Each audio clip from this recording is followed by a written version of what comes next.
OTEP à tous, bienvenue sur la chaîne des panafricanistes par essence, par conviction et par excellence. Celle des citoyens kémites, par nécessité et obligation de combat.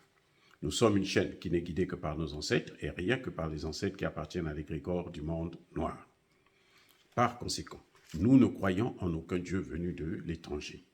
Toutefois, cette vidéo n'est aucunement destinée à inciter à la haine ou à la violence, car nous menons un combat qui est d'abord et avant tout spirituel, intellectuel et démocratique. Ensuite, il est politique, géopolitique et géostratégique.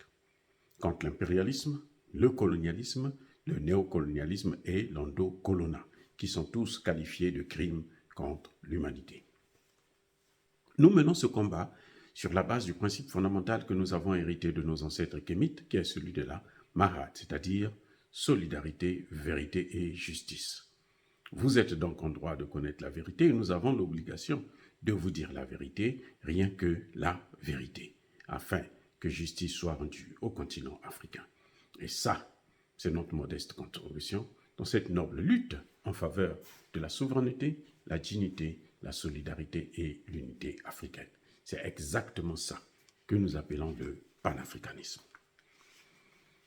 Bien-aimés frères et sœurs, vous savez, il y a des choses qui sont en train de se passer en Afrique, notamment dans notre coopération avec la Russie, qui sont étonnantes. Je vous ai parlé dans plusieurs de mes vidéos des centrales nucléaires qui vont être développées, construites au Burkina Faso, au Mali et bientôt aussi probablement au Niger. Ils sont en négociation déjà. Mais il y a une autre bonne information, c'est que la Russie est en train de construire des infrastructures du GNL, le gaz naturel liquéfié. Vous savez où? En Afrique. En Afrique, là, nous aurons maintenant le gaz naturel liquéfié. Au Nigeria plutôt, en Tanzanie, en Mauritanie et en Afrique du Sud. Et ça, c'est l'information qui vient directement du président de la Chambre africaine de l'énergie, un certain Ajouk. Mais il y a encore plus grand, plus important, c'est que la Russie est en train de faire une sorte de jumelage dans le domaine énergétique avec des pays comme le Mozambique, le Congo-Brazzaville, le Sénégal et le Kenya. Et quel est l'avantage de tout ça? C'est comme nous avons dit pour les centrales nucléaires, c'est l'énergie. L'énergie est la clé de tout ce qui concerne le développement.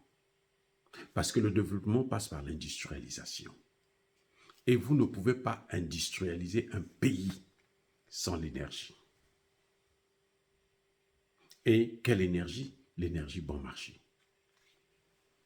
Et ce qui est là, l'un des autres avantages de ce GNL, c'est que c'est ce qui permet d'exporter le gaz africain à l'étranger. Si vous voulez l'exporter, par exemple, en France, en Allemagne, en Grande-Bretagne, bref, en Europe, il faut le liquéfier.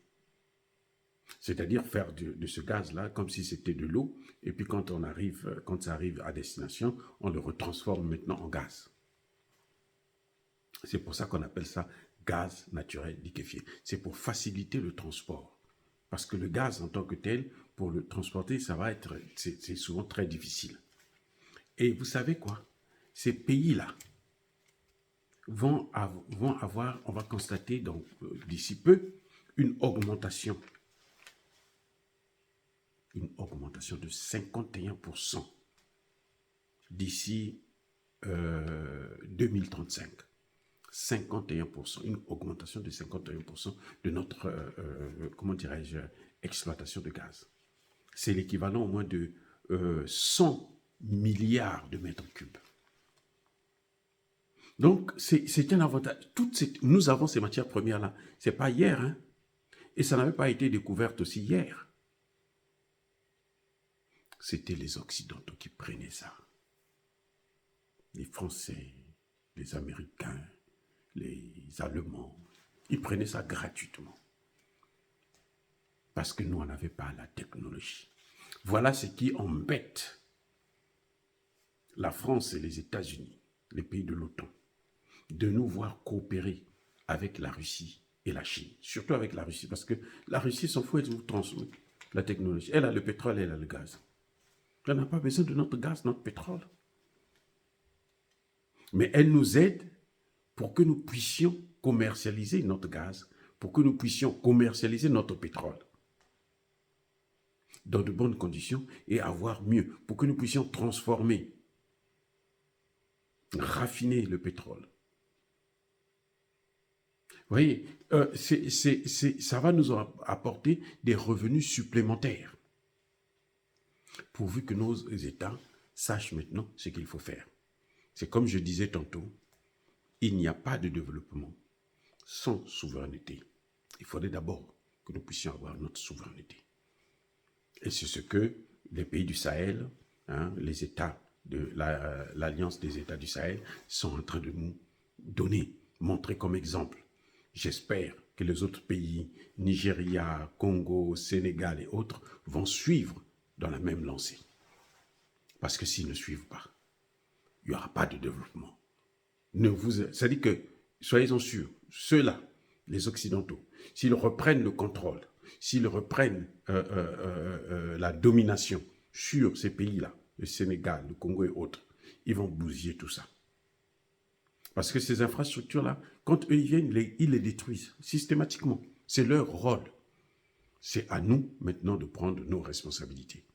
C'est à ces pays de prendre leurs responsabilités, de savoir que nous n'avons pas affaire à des amis. Nous avons affaire à des ennemis. Et l'ennemi, on le traite comme un ennemi. Dire cela, c'est inciter à la haine ou à la violence. Non. Yaba colère veille malembe. En tout cas, bienvenue pour les infrastructures du gaz naturel liquéfié en Afrique, ce que les Occidentaux, comme je dis toujours, n'ont pas pu nous donner, n'ont pas voulu nous donner pendant 60 ans. Voilà, une coopération de 2 ans, de 1 an, de 6 mois, de 8 mois, de 2 mois, pour le cas du Niger. La Russie est en train de nous donner ça, cadeau. Bon marché. Voilà, bien-aimés frères et sœurs, ce que les conséquences de les bienfaits, les avantages de la multipolarité. Encore une fois, soyez bénis. Je persiste et je signe. Soyez abondamment bénis par le Dieu des Kémites et par nos ancêtres angélisés. Mais que tous ceux qui persécutent le continent africain le pillent et le déstabilisent, qu'ils soient noirs, blancs, chinois, arabes, indiens, qui qu'ils soient punis, maudits, foudroyés, neutralisés, écrasés, effacés par ce Dieu des Kémites et par nos ancêtres angélisés. Vive l'Afrique éternelle, j'ai dit et j'assume.